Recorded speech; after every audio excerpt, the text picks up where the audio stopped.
I know there's people listening that have thought about creating content and even blogging before, and they're like, I hate writing. It's not me. It's not what I do. And, to that, I say, just take a step back from blogging and think about just content creation. There is a format that fits you, whether it's a video podcast or just an audio podcast. And then, maybe you don't like to write, maybe you don't like being on video, but you can sit there and talk to somebody who is a writer and tell them the article over a call recording or whatever it is, and then they can actually write it for you. And what's great now with ChatGPT, you shouldn't have ChatGPT write your articles, but you can have ChatGPT draft your articles so that the writing process is much different. Is that something you're doing now, Martin? I haven't used it for any of my articles, but yeah, I do that a lot. Just for the format. Yeah, that's what I'm saying. Fact, I have to tell a story real quickly. The article that I just wrote for a magazine is about embezzlement, and it's titled "Trust Your Instincts: Spotting Theft from Within." Right. So I'm talking about companies. People steal from their companies. They just do. And sometimes they do it big time. Sometimes they do it not so big time. But I thought, well, I need some good examples of how people do it and get away with it. So I said, hey, ChatGPT, tell me 10 ways people embezzle from their company. And he goes, gives me 10. Didn't like all of them. I said, give me 10 more. He goes, I said, give me 20 more. And it says, stealing from a company is wrong, and he gave me this whole deal about, you really shouldn't be doing that. We've given you a lot. And I said, no. I typed this in. I said, no. I'm a business coach, and I'm trying to teach people how to spot theft within their organizations. And it said, oh, I'm sorry. And it gave me 20 more, credit card theft. But anyway, it was saying, it's a little suspicious here. Why is this guy wanting to know all this stuff? There's a funny joke. We went to see a comedian recently, and he was talking about how he was researching for some reason the best bullets for killing someone. And he's like, I can't just search that. And so he said, the best bullets for self-defense. And just realized that you could really type anything for self-defense and get away with it. Essentially kind of like what you're saying, how to embezzle for self-defense. Oh no, of all my articles, I wrote one called How to Steal Money and, in parentheses, almost get away with it. And it was about somebody, I've talked about it on here, embezzled from one of my companies. And we caught her, but it just said how it happened. And it's my number one artilike because people were looking how to steal money. Yeah. And some of them put in the notes, F you to me, like I thought this was going to be good and it's just crap, That's my number one blog, How to Steal Money. You should do another one, 7 Steps to Stealing Money. Or something like that. Might be a good search technique for FBI looking for people who are doing this stuff. But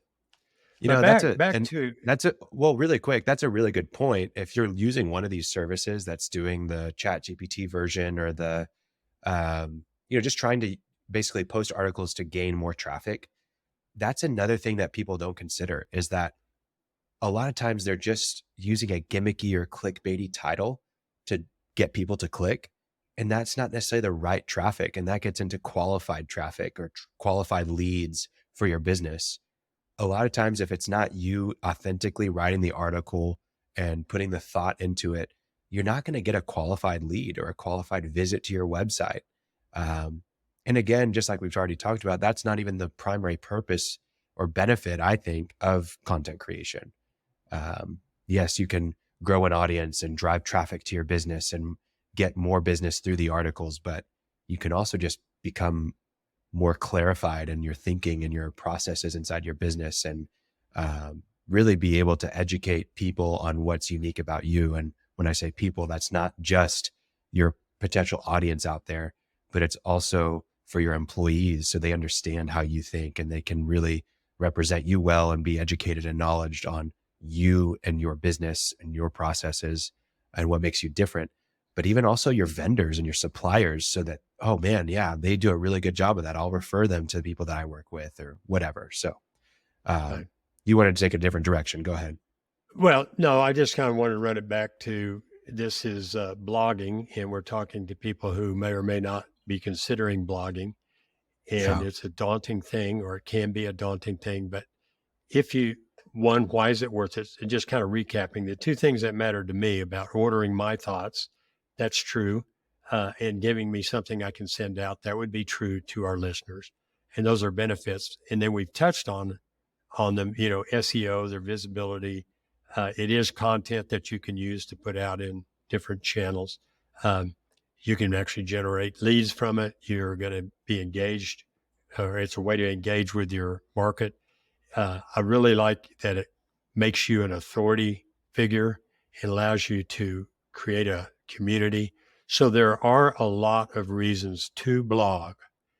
Yeah. And so if you buy into that, the next question is, okay, how do I do it? I'm not a writer. I don't like this stuff, Yeah. and without getting into although we can do that in a minute here, the actual form of a blog, or at least the way I write them, but how can I come up with topics? How can I come up with subjects? And that as a first step, I think, is as you drive around, Mr. and Mrs. Contractor, you've been asked a million questions over Yeah. your career. Just write down 5 or 10 of the most common questions that you hear frequently. You've encountered problems that maybe your target market doesn't anticipate. Gas lines being where you're digging the pool, or delays at the city to get permits, all kinds of things like that. Well, think of problems that you want your clients to know about, that you would like them to know about before they found out from you, or more particularly from experiencing them. You'd like to have Yeah. them know about what can, so you can come up with a list of 10 easily. Should be able to do that over lunch or a coffee, of questions that you're frequently asked or problems that you frequently encounter. And each one of those is a place to get started with a blog. And Yeah. so you pick a topic, and then we can talk about how you might do that. I love the idea of having somebody who is a writer and you dictate it to them, or you can give it a stab. I mean, I think Yeah. we were recording when I said that when I started writing blogs, it took me 2 days. I mean, not 8-hour days, but most of the weekends to write a 1,200 word blog. And that is a royal pain. I've gotten a lot faster now. But if you want to get started, use ChatGPT and say, hey, what would you say about gas lines interfering with swimming pools? And it can give you some ideas. It can Yeah. give, and you really don't want to use ChatGPT as your article, or at least in my opinion. It's Yeah. getting better and better. I think I can spot a ChatGPT article or email pretty quickly. Hmm. However, the ones that are really good, maybe they're so good I didn't spot them. But the authenticity comes from you actually contributing to it. But if you use chat, you type in a question, like we just said, what would you say about gas lines interfering? How would you warn customers about the problems with building swimming pools? And see what it comes up with, and say, no, that wasn't where I wanted to go. I wanted to know more about, I wanted to do it in 500 words. And you can just keep modifying it, print it off, and then look at it and say, hey, that's a good outline for an article, but I wouldn't say it that way. And I would say it Yeah. differently, and come up with a finished blog.